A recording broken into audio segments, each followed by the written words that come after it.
It's a half hour after their game ended, and the night is just beginning for referees Ashley Gilpin, Natalie Sago and SirAllen Conner. They've showered, they've changed clothes, but dinner and the bright lights of Las Vegas will have to wait. A long classroom session is up first. They walk into a tiny locker room, grab seats on folding chairs and open their notebooks. Everything they did on the court that night, where they stood, where they looked, what call they made, what call they didn't make, will be scrutinized on video for the next 2 hours by NBA referees, tasked with teaching the summer refs what they need to know to make it to the league. Think of it as referee university. Summer league is where players can get noticed by the NBA, and the same is true for referees. We want them to watch us because we want to grow each and every game, Sago told the Associated Press, which observed the feedback session with Sago, Gilpin, and Conner. We're all trying to be NBA referees. So it's a job interview for us just like it is for the players and the coaches. There were 81 referees, mostly from the G League, working games at the NBA Summer League in Las Vegas, which ends Tuesday, Wednesday, PHL time. All 81 have been exposed to multiple classroom sessions with current and retired NBA officials who are there to essentially groom the people who could one day replace them. Programs like this have been in play for years, although it's no secret that the NBA wants to increase its pool of referees by 25% before 2020. That's why the summer might provide more big breaks than usual for those blowing the whistles at games. The overwhelming majority of refs working the summer won't see the NBA anytime soon, and many never will, but for some the call is closer than ever before. What we want to do in our training is give people the opportunity to have the tools to be successful, said Monty McCutcheon, the NBA's vice president overseeing referee development and training. It's about teaching.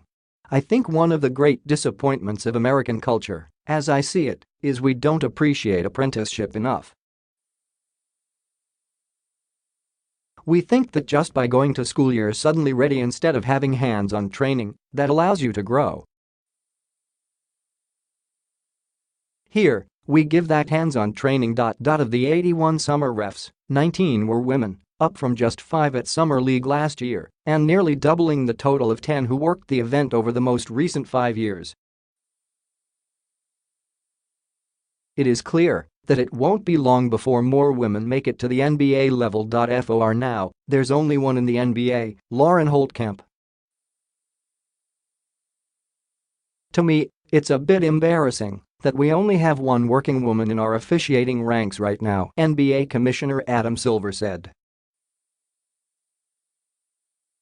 There is no physical reason why that's the case. Up and comers like Gilpin and Sago could change that. Gilpin might have an ideal academic makeup for refereeing, with 3 degrees from Arizona, where she also played basketball, an undergraduate in psychology, master's in administration, and then a law degree. Sago played college softball but has long had an affinity for basketball. Conner has worked 11 games in the NBA, most of those coming as a replacement ref during the lockout in 2009. At the game Gilpin, Sago, and Conner worked together, at least a half dozen referees were seated on the baseline and in the stands watching. McCutcheon, at one point, saw a technique that Gilpin used and jumped from his chair in delight before going over and asking other refs if they had noticed the same thing. If you can't referee in front of them, you can't work for them, Gilpin said. Sure, sometimes we get nervous because it is an audition. But if we think about every call, every "oh my gosh, this is a bad call," paralysis by analysis, we'll run ourselves out of this profession. During their classroom session with longtime NBA ref Eric Lewis, the three spoke in sync, even finishing each other's thoughts on a couple occasions. Retired refs Bernie Fryer and Mark Wunderlich were in and out of the room as well, offering their thoughts on whatever play happened to be on the screen at a given time. For the mentors, it's serious business. It's my job to get them hired, Lewis said. I'm focused on the things I can do to help them improve and get a job. They all monitor in different ways. At some games, James Williams took meticulous notes, pulling out a tablet and typing observations during stop pages in play. At other games, Joey Crawford would handwrite his notes with penmanship that not even fellow ref John Goebel could understand. By any method, legible or not, their input is vital. When you tell someone something and they go out and do it, that gets you excited as someone who is seeking to bring in the next wave, next generation of officials, McCutcheon said. Lewis's group needed to spend only a few seconds on some plays, spent several minutes on others. Late in the first half of their game, Gilpin gave Golden State coach Willie Green a technical foul, the first one she handed out in a pro game. Green argued that he wasn't waving dismissively at her, but rather he was waving to someone behind her.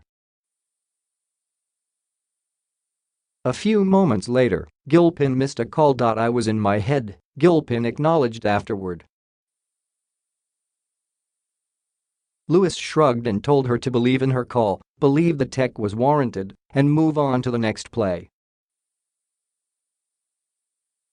And besides, the call that she missed, one of her fellow refs made anyway. If we can get them where you need to be, where you need to look and give you an understanding of the guidelines of what's illegal and legal, then it becomes easy, Lewis said. They digest the play, they know the process, and that leads to the right decision at the end of the play. Fans probably wouldn't believe that those decisions get honed inside a cramped concrete block room, one with mustard-colored walls and dingy carpet, and a pile of towels strewn off to the side. But the tiny room is what gets the refs ready for the big stage. The best part after a game is coming in here and re-watching it, Sago said. It's all about getting ready.